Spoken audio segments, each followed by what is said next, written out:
Hi, I'm Tina, and this is the Sisterhood Sleuths podcast, created by Cathy Warshaw of Secret Societies and the Sisterhood Sleuths, where we don't just accept what we're told, we question it, because secrets are everywhere, and curiosity is the key. So let me ask you something. Have you ever looked back at a decision and thought, why did I do that? Not because you didn't know better, but because, in that moment, it made sense. And that's the part that matters. Because most bad decisions don't feel wrong at the time. They feel right, or at least reasonable. That's what makes them dangerous. Let's slow this down. Most people think bad decisions come from bad intentions, that people who make mistakes weren't thinking clearly. But that's not true.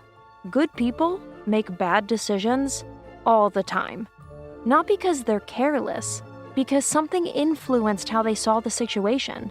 Something shifted their perspective, and that shift changed everything. Now imagine Chloe in that moment. She's looking at a situation.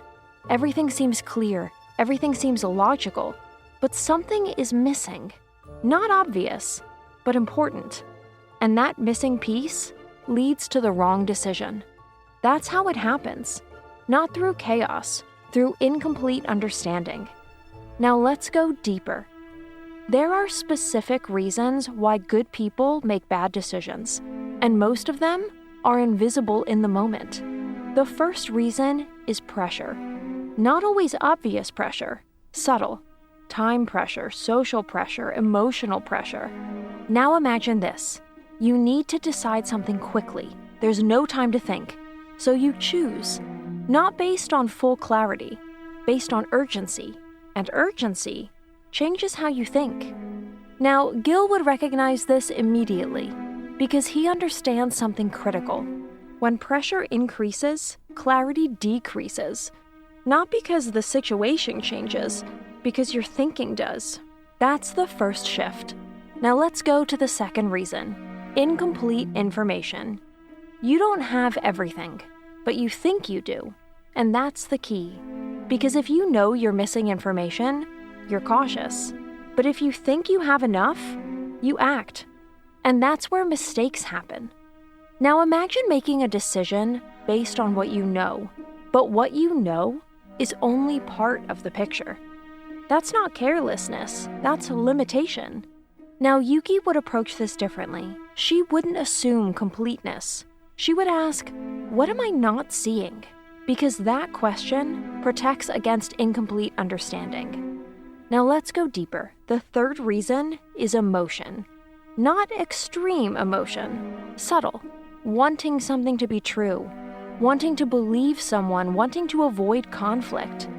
Emotion shifts perception. It makes certain things feel right, even when they're not fully aligned. Now imagine this. You trust someone. So when they say something, you accept it.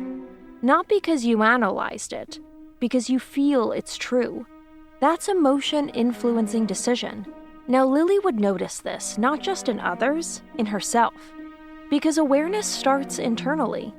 Recognizing when your feelings are shaping your thinking. That's the key. Now let's go deeper again.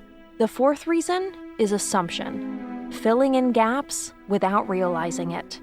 Now imagine hearing part of a story. Your mind fills in the rest, not intentionally, automatically. And now, you believe you understand the situation. But what you understand is partly assumption, not fact. That's where decisions go wrong. Now Luca would test this immediately. He wouldn't accept the full picture. He would question it, break it down. Because assumptions feel real, but they're not always accurate. Now let's go deeper. The fifth reason is trust in the wrong place. Not because you're wrong to trust, because trust wasn't aligned. Now imagine trusting someone's words without checking their behavior. That's where mistakes happen. Because words can be controlled. Behavior is harder to manage. Now May would recognize this instantly. She wouldn't rely on one source. She would compare words, actions, patterns, because alignment reveals truth. Now Aoife would expand this. She would look at patterns over time, not just one decision, many. Because repeated decisions reveal deeper patterns, and those patterns explain everything. Now let's bring this back to you. You've been in those moments, decisions that made sense at the time but later felt wrong. And now you're starting to understand why. It wasn't random, it wasn't carelessness, it was influence, pressure, incomplete information, emotion, assumption, trust, all shaping how you saw the situation. And that changed your decision. That's the shift. From thinking, I made a mistake, to understanding I didn't see everything. And that changes everything. Because now, you can adjust. You can recognize the patterns. You can see earlier. And when you see earlier, you decide differently. Because the real danger is not just one influence. It's when they combine. Pressure, emotion, incomplete information, assumption, trust. Individually, they're manageable. But together, they create something powerful. A situation that feels clear, but isn't. Let's slow this down. Imagine this. You're in a situation. You feel pressure to decide. Not extreme, just enough to make you move faster. At the same time, you trust the person involved. You believe what they're saying. And you don't have all the information, but you think you have enough. Now your mind fills in the gaps, and your emotions support the decision. Everything aligns. It feels right, but it's not complete. That's how it happens. Not through one mistake, through multiple influences working together. Now imagine Chloe in this moment. She senses something. Not a clear problem, but a slight misalignment. And instead of moving forward, she pauses. Because she knows something critical. When everything feels too clear, too fast, something might be missing. That pause changes everything. Now Lily would take this further. She would separate the influences. What do I actually know? What am I assuming? What am I feeling? 3 different things. Often mixed together, but not the same. Because when you separate them, you see clearly what's fact, what's assumption, what's emotion, and that clarity protects you. Now let's go deeper. Good people often make bad decisions because they're trying to do the right thing. Think about that. They're not acting selfishly. They're trying to help, to trust, to move forward. And that intention makes them more vulnerable because they don't expect the situation to be misleading. Now imagine trusting someone because you believe they have good intentions. So you don't question them as much. You don't look deeper because you assume alignment. That's where mistakes happen. Now Gil understands this completely. He doesn't assume intention. He observes behavior because intention can be hidden. Behavior reveals patterns, and patterns tell the truth. Now let's go deeper again. Another reason good people make bad decisions is momentum. Once you start moving in a direction, it's hard to stop, even if something feels off. Now imagine this. You've already committed to something, time, energy, trust, and then you notice a small red flag. But stopping now feels harder than continuing. So you keep going. That's momentum, not logic, movement. And movement can carry you in the wrong direction. Now, Luca would recognize this immediately. He wouldn't focus on what's already happened. He would focus on what's happening now, because past decisions shouldn't control current ones. That's the shift, from continuing out of habit to deciding with awareness. Now, let's go deeper. There's another factor: overconfidence and understanding. Not arrogance. Believing you see clearly when you don't see everything. Now imagine thinking you understand a situation fully.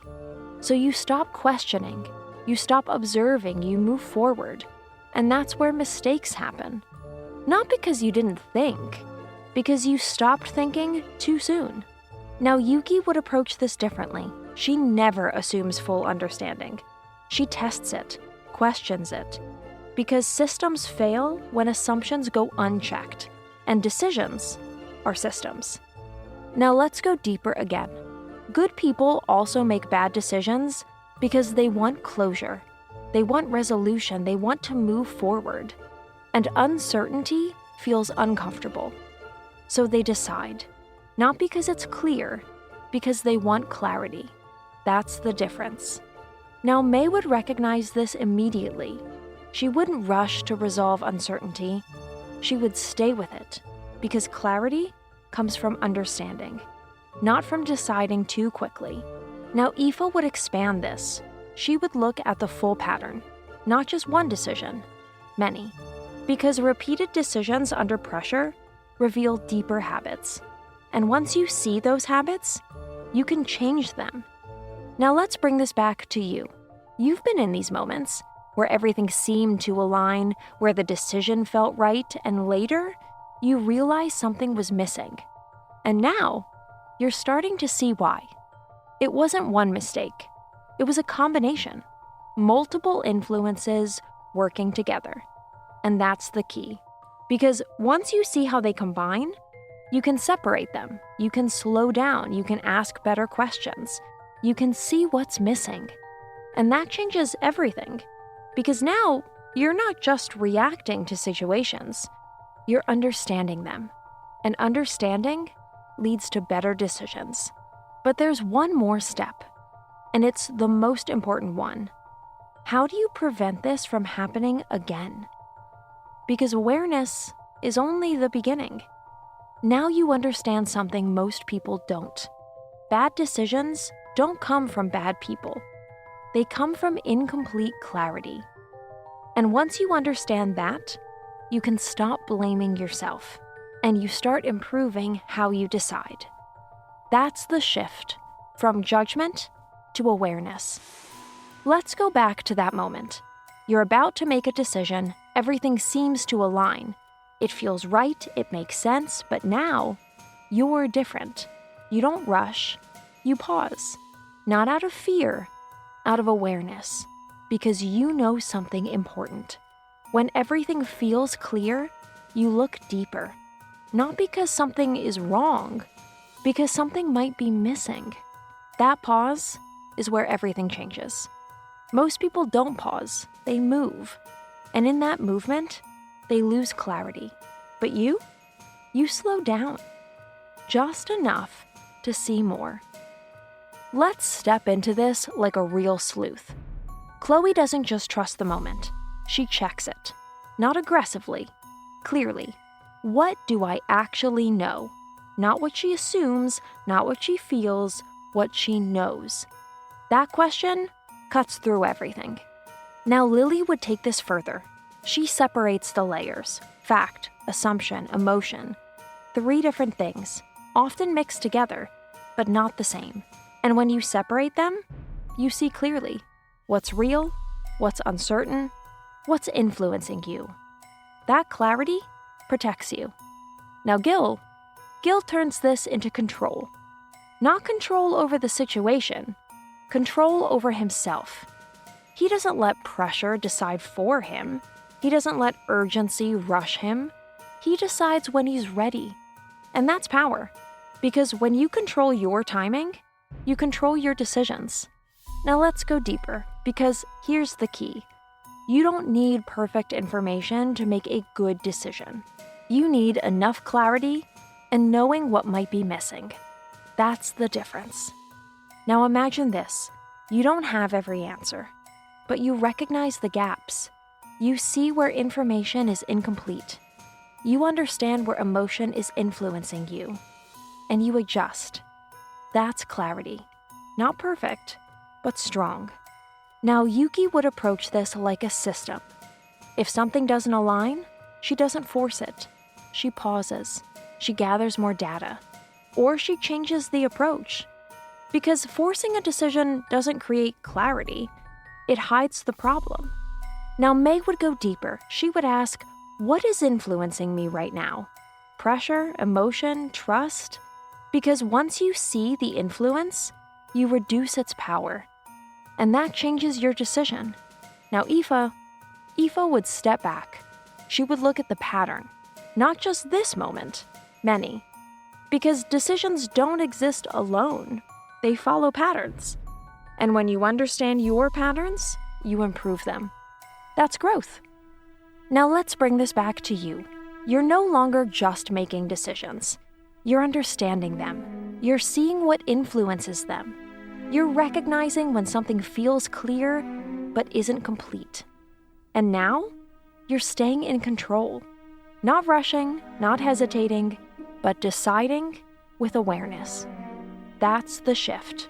From reacting to choosing. From assumption to clarity. Now here's the truth.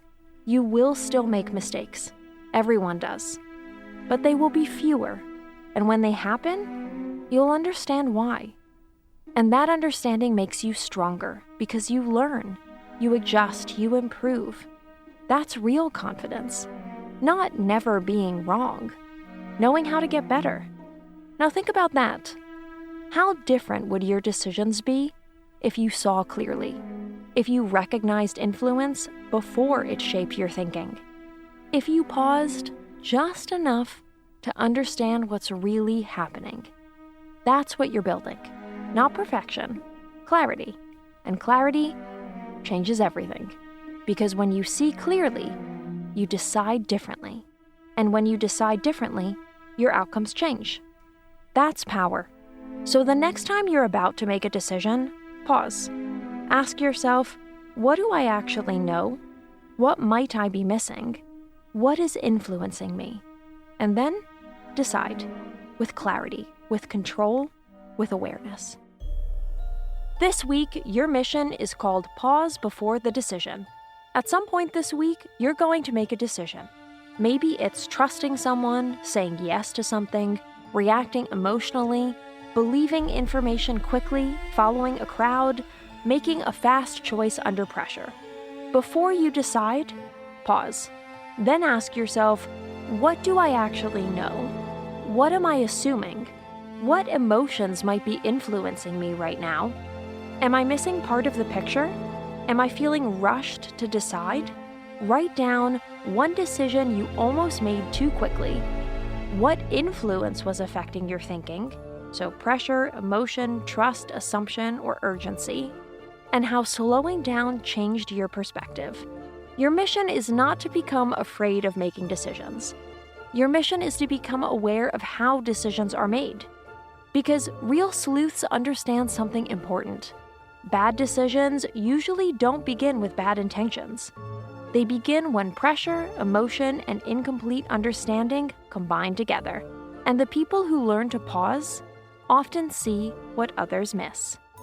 This is the Sisterhood Sleuths podcast, where clarity becomes your advantage and awareness becomes your strength.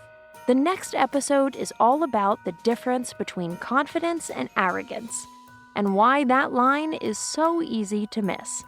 Until then, this is the Sisterhood Sleuths podcast, and I'm Tina, reminding you to stay curious, stay aware, and remember, secrets are everywhere.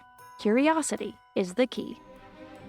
This episode was brought to you by Secret Societies and the Sisterhood Sleuths, an award-winning mystery adventure franchise featuring books, podcasts, music, educational programs, puzzles, and a global community for curious minds. Join the conversation with fellow sleuths right now in our official Goodreads Mystery Club. Learn more at sisterhoodsleuths.net.